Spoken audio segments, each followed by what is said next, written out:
Il y a des maisons qui respirent. Des maisons qui craquent, qui vivent, qui vieillissent avec leurs habitants. Et puis, il y a celles qui observent. La nôtre a toujours été étrange, pas spectaculaire, pas digne d'un film d'horreur, juste dérangeante, des bruits sans origine. Des pas quand personne ne marche, des portes qui grincent alors qu'il n'y a pas de vent, des sensations, cette impression persistante que quelque chose circule quand tout est censé être immobile. Mais ce qui est arrivé à mon père dépasse tout ce que nous avions jamais vécu.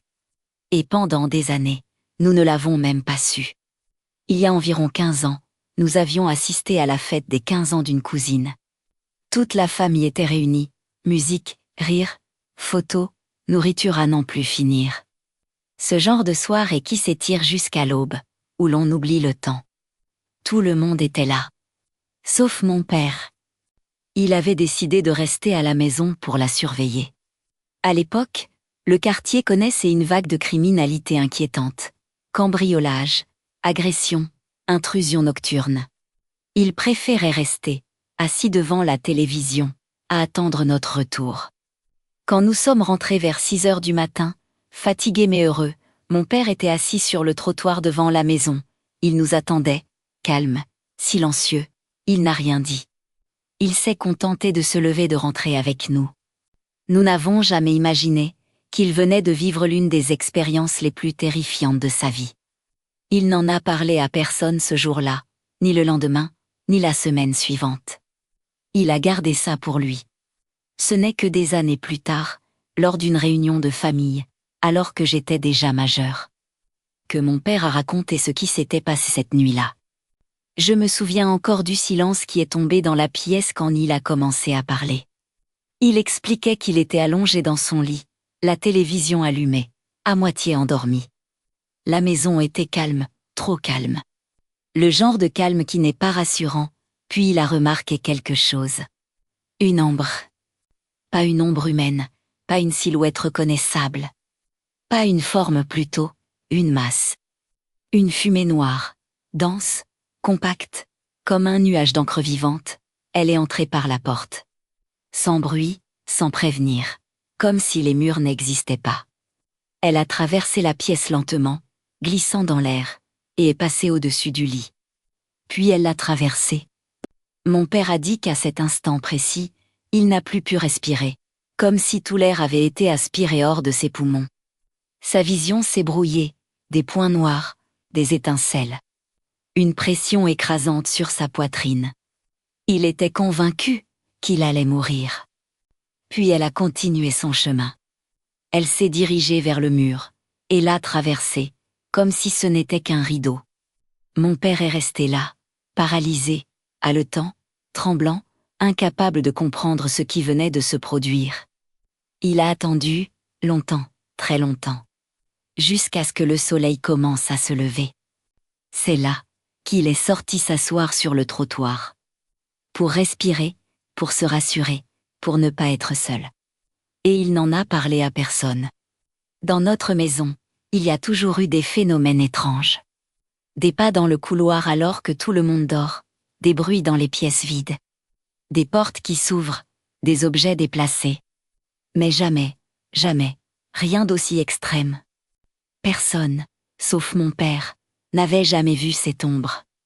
Pendant des années, nous avons continué à vivre là, à ignorer. À minimiser, à rationaliser, comme on le fait toujours. Jusqu'à ce que la situation devienne insupportable. Il y a exactement 2 ans, nous n'en pouvions plus. Dormir était devenu difficile. L'atmosphère était lourde, oppressante, comme si la maison était constamment remplie de quelque chose d'invisible.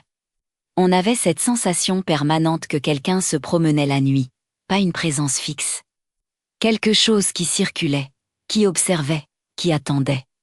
On nous a recommandé un guérisseur, nous n'étions pas vraiment croyants. Pas superstitieux. Mais quand on est acculé, on tente ce qu'on peut. Le soir où il est arrivé, nous l'avons attendu dans la galerie. Il n'a presque pas parlé. Il s'est approché d'une fenêtre, a regardé à l'intérieur de la maison, et est resté figé. 3 ou 4 minutes, sans cligner des yeux, sans bouger. Juste à observer. puis il s'est tourné vers nous. Et il a décrit exactement la même chose que mon père avait vue 15 ans plus tôt. Une masse noire, dense, sans forme humaine, une présence ancienne enracinée. Mon père est devenu livide. Il lui a raconté son expérience. Le guérisseur l'a écouté, puis a hoché la tête. Il nous a dit que cette chose était dans la maison depuis avant même que nous nous y installions. Depuis plus de 25 ans, qu'elle n'était pas de passage, qu'elle n'était pas perdue, qu'elle était installée, et surtout, qu'elle n'avait aucune intention de partir. Il nous a expliqué que l'expulsion de cet esprit était un processus long, complexe et extrêmement coûteux. Un rituel qui ne pouvait pas être fait sur place. Un travail qui devait être mené ailleurs. Il a accepté de nous aider financièrement. Le processus devait se faire dans une grotte au Brésil. Oui, une grotte. Il nous a prévenus. Pendant ces 2 semaines, la situation allait empirer. Et il ne mentait pas. Dès les premiers jours, la maison est devenue agitée. La nuit, on sentait clairement une présence se déplacer, d'une pièce à l'autre, dans les couloirs. Dans la cuisine, dans les chambres, ce n'était plus une impression. C'était net, clair, évident. La 2e semaine, c'était pire. On entendait pleurer. Pas des gémissements. Pas des craquements, de vrais pleurs, humains, déchirants. Comme quelqu'un qui souffre. Personne n'osait se lever pour vérifier, et puis, un jour, un hurlement. Un hurlement de chien, violent, brutal, à l'intérieur de la maison. Les chaises ont bougé, la sensation de présence a explosé, puis s'est éteinte. Le silence est tombé. Un vrai silence. Quelques heures plus tard, le guérisseur nous a appelés, il nous a dit que le processus était terminé. Que l'esprit avait été expulsé, et pendant des mois. La maison a été calme, vraiment calme. Pour la première fois depuis des décennies, puis, il y a environ 5 mois. La sensation est revenue. Plus légère, moins écrasante, mais là. Le guérisseur nous a assuré que ce n'était pas le même esprit. Que ce n'était pas un retour. Mais des travaux effectués par des pratiquants de sorcellerie, ils continuent de nous aider, et grâce à Dieu. Les choses se sont améliorées. Je ne sais pas ce qui est vrai. Je ne sais pas ce qui est croyance. Je ne sais pas ce qui est réel. Mais, je sais une chose. Mon père n'a jamais été un homme impressionnable. Il n'a jamais menti. Il n'a jamais exagéré. Et lorsqu'il parle de cette nuit, ses mains tremblent encore.